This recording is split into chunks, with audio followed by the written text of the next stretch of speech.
Gods and goddesses in training, welcome back to the channel. It's Uncle Makara once again with another video. This time we're talking all about what are the signs that show you that you are destined to become a Neo-Shaman, specifically for this path working of Primal Sutra, to be the savage shaman. What does that mean? The first thing I would say is you have a relationship with fear in your life. You have a relationship with a feeling of fear. And fear has been your greatest enemy throughout your entire life. And you understand that flow state, or tapping in, is a way that you counteract this fear. Okay? That's number one. So to be the shaman, you've actually got to be the fearless one. Okay? So we want you, as Primal Sutra, as a collective, to be the healer of your own tribe, to be the medicine man or the medicine woman in their own communities, giving the most value that they can through their energy work, through their healing, through their good intentions, right? And I think the world needs healers more right now than ever. And we need tough healers.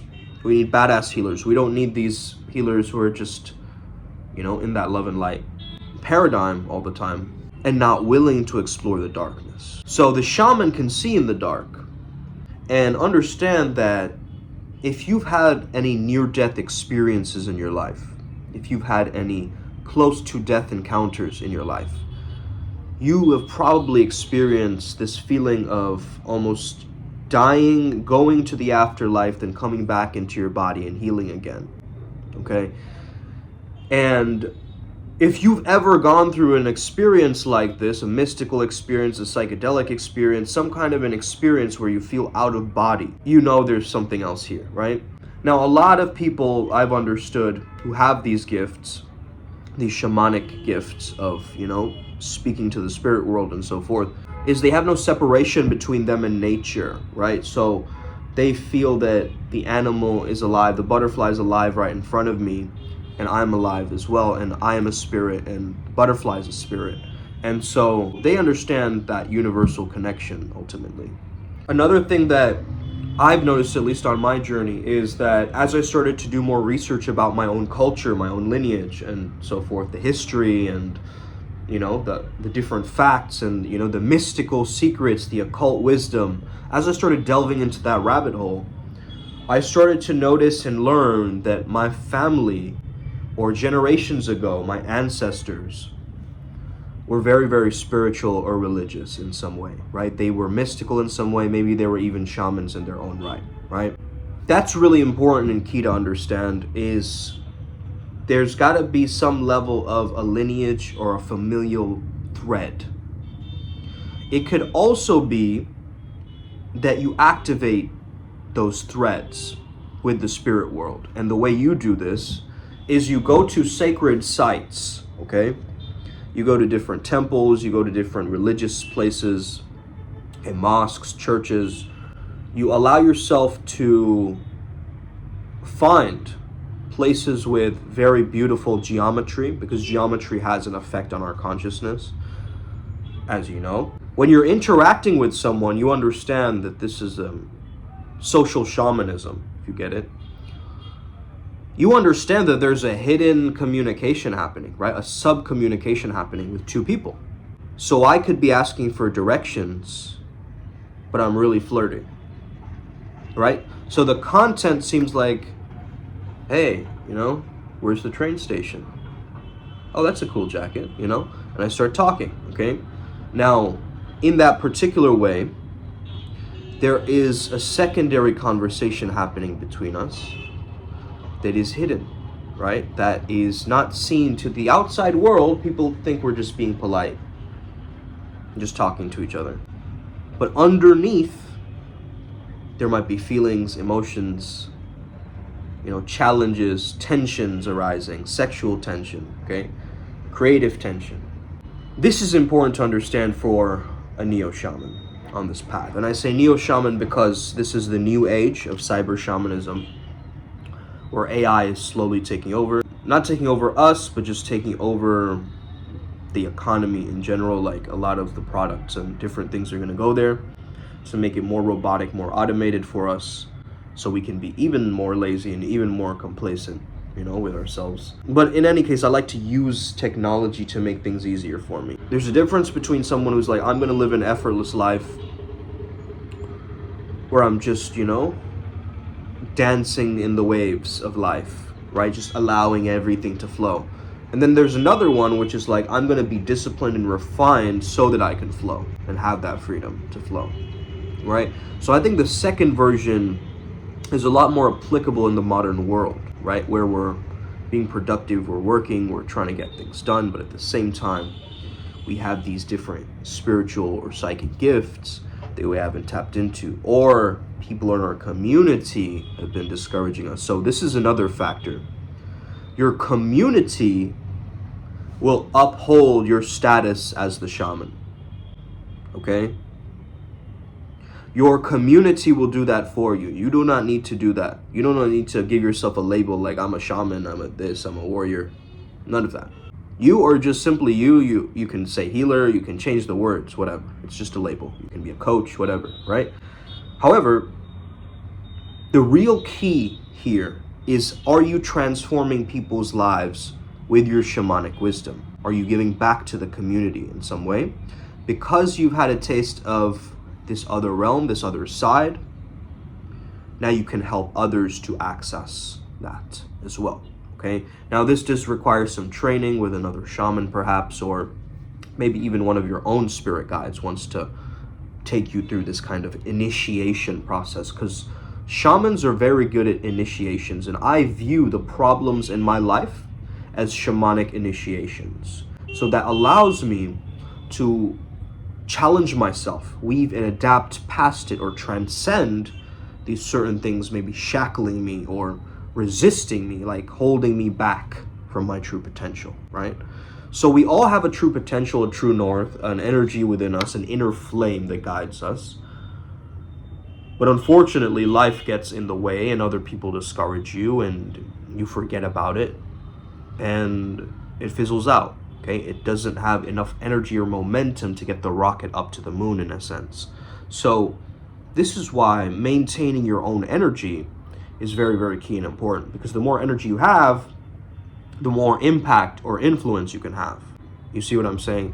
And this is also why we measure the level of charisma, which is symbolized by 11. 11 is also symbolized by Portal. Portal is also associated with Janus, who we're very close to in our path working. He's the god of doorways. Now on this path, which is very interesting to me, it's the Vajra path. So I'm very inspired by Vajrayana Buddhism. My father teaches this.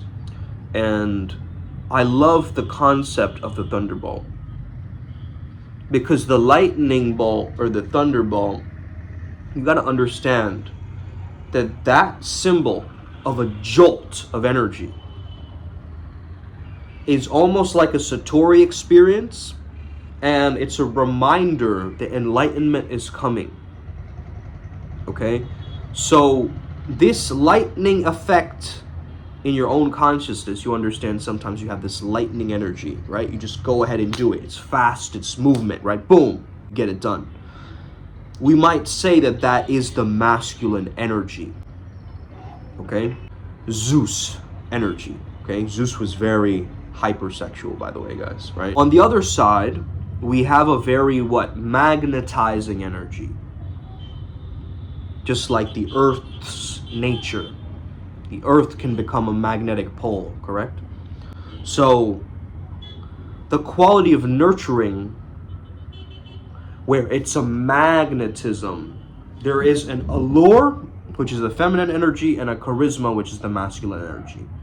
We might have both internally, if we're doing polarity work internally, but also, usually you'll notice that the man carries the charisma, the woman carries the allure, and both of them are now interacting back and forth with their own specific charisma code or allure code, in a sense, okay? Now, if your set point of your charisma is very low, or your set point for your allure is very low, you will not be able to what? Impact or influence the environment. As simple as that. Okay? There is such a thing as quiet confidence. There is such a thing as a magnetism, right? A feeling of like, hey, women are like magnets, you know? They just get attention just drawn towards them, okay? Because of their health indicators and so forth. So long, luscious hair, or naturally colorful lips, or rosy cheeks. I mean, why is the makeup industry, you know, created? It's to accentuate the certain features that demonstrate health. But the shaman understands that they can hack their health. Okay, they're biohackers in a sense. So they can get themselves into a particular state of mind. They understand that it's spiritual around them, right? But they have to tap into a very specific frequency or a trance state in order to start that communication line. Okay, to dial up to Zoom or Skype to communicate with these beings, right?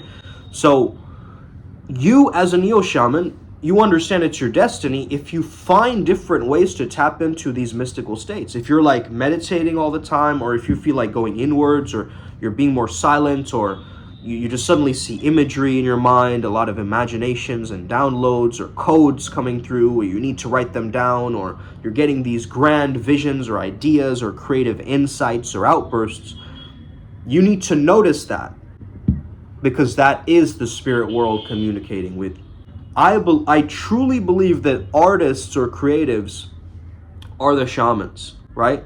They've been able to become a vessel for some higher essence or higher energy to work through them and inspire them, right? To breathe life into them. Now, of course, ultimately everybody has free will and they're allowed to, you know, do whatever they want. However, if you're taking actions that are getting you further away from the character that you want to be in the future, that's not highly shamanic.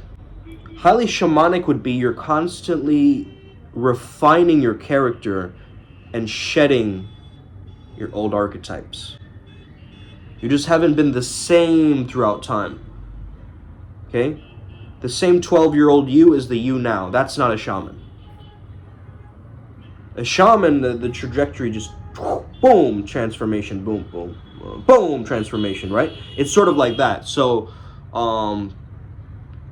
there's like a trampoline effect to different moments of your life where you get initiated. Okay? Greater downloads, greater walkthroughs in this video game of life. Okay? Different checkpoints that you reach on this video game of life. This is why we host an event around the world. This time we're going to New Zealand. So if you're interested, let's purchase some tickets. Meet me in person. Okay? Meet me in person. And together, let's make this a beautiful world. Let's get it. Upward spiral, gang. May we never be the same again. Us. Speak soon, Jedis.